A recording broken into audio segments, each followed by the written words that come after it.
The UK got 7 prime ministers in just 10 years.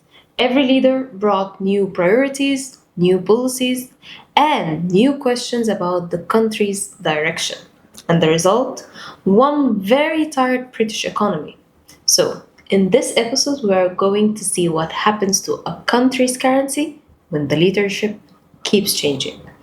This is John Softy, and you're watching the Primexar podcast.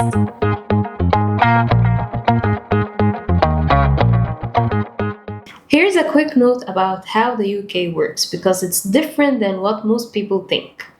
In the US, for example, a president gets 4 years and 2 terms, so 8 years in total. The constitution says so, but the UK has no such rule. A prime minister can stay as long as their party supports them, and a parliamentary term lasts up to 5 years before a new election. So, in theory, a person can stay for decades, and we have seen this happening with Margaret Thatcher, the Iron Lady, who served up to almost 12 years, and with Tony Blair, who stayed up to 10 years. So, when I tell you that the UK had 7 prime ministers since 2016, this is not normal. The US had 3 presidents, France had 2, Germany also had 2. The UK is changing prime ministers the same way most people are changing phone cases. So who's lucky number 7? On July 20th, Andy Burnham became the prime minister after Keir Starmer lost the support of his own party. Burnham was previously the mayor of Greater Manchester, a northern English city, and he was known during the COVID time for standing up to the central government over lockdown rules. A fighter. And now he is running the whole country. He is seen as more left-leaning, meaning more public spending, bigger government investment, which is on its own, it's fine. But the markets have a memory, and the last time a UK government tried to spend aggressively like this without a clear plan, things went very wrong, very fast. And when I say very fast, I literally mean 44 days.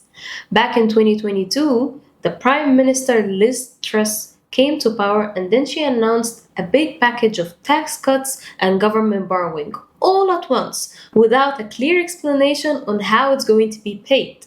Then the markets looked at that and said, "We don't believe this." The British pound crushed, the government borrowing costs spiked, and the pension funds started collapsing. Eventually, the Bank of England had to step in and prevent a full crisis. Liz Truss lasted 44 days in office. The markets effectively ended her government before her own party did. So, when people started hearing Burnham talking about flexibility, the markets thought, "We've seen this movie before, and it does not end well." Here's something interesting about how the markets work. When a new prime minister gets appointed, the markets don't just watch the prime minister. They watch who the prime minister will appoint as a chancellor. The chancellor is the person who controls the government's money. Think of it a bit like a finance minister. So that chancellor moves the market more than the prime minister does. Burnham appointed John Healey as his chancellor, a former defense secretary. And here's where it gets interesting. The markets had been expecting a completely different person. So when Healey was appointed, it was described as a surprise pick. And the pound wobbled. The borrowing expenses got higher. Not because he's a bad person, but because nobody knew what to expect from him. And in the financial markets, the unknown is often more scarier than the bad news. At least the bad news you can price in. Since then, the pound stabilized a little. But the markets are still cautious because nobody really knows what Healey and Burnham are planning to do and how they are planning to spend and pay it back. So, until then, the pound will react to every word they say. And this question will not get answered until the autumn budget. So what does that mean for you? If you are trading JPP-USD or any pound pair, there are 3 things to watch. First, every statement that comes from Burnham and Healey. Every time they speak, the pound will react, and they have already shown that they can send mixed signals without meaning to. Mixed signals means volatility. Volatility means opportunity only if you know what you're watching. Second, the UK inflation rate just dropped to 2.6%. That is lower than both the US and Eurozone. That could push the Bank of England to rate cuts sooner than expected.